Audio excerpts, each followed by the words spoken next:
So today I will be installing a hitch onto my 1983 Ford LTD Crown Victoria. This is a draw-tight hitch from Rock Auto. Here are the numbers. So here's how I'm doing it. I have used this floor jack to get the hitch underneath the car, and then I use the scissor jack to lift the back end of the hitch up, and then on this 83, we're able to use two holes that are already drilled. So there's a little slot there. We just line it up and we shove our fish wire through there. But yes, as I was saying, you only have to drill two holes, and that's the front hole there and then the front hole on the other side. We're able to retain and use the factory positions with that rear bolt and the other rear bolt. But yes, that is a side-to-side slot and then a front-to-back slot on the frame. So that helps align everything and get it perfect.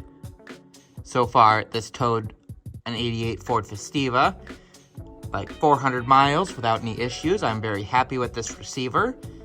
The paint is very high quality, and it mounts up perfectly. And we cannot really see, I mean, I've seen receivers that just stick way down and look terrible, but this one looks great.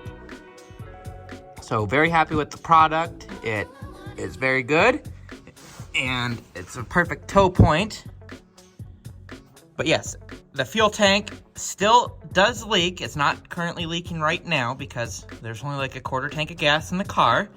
I believe that is just a rubber O-ring, or it is either a cracked filler tube or something like that, because the previous owner did have the fuel tank replaced by, I guess you would call him a mechanic, but I don't think that guy's a very good mechanic because he couldn't even do that right. A leaking fuel tank, come on. And we also had problems with the oil pressure. Well, he was also having problems prior to. He had a mechanic replace an oil pump on it. Well, the mechanic did replace the pump, but he didn't clean the pan.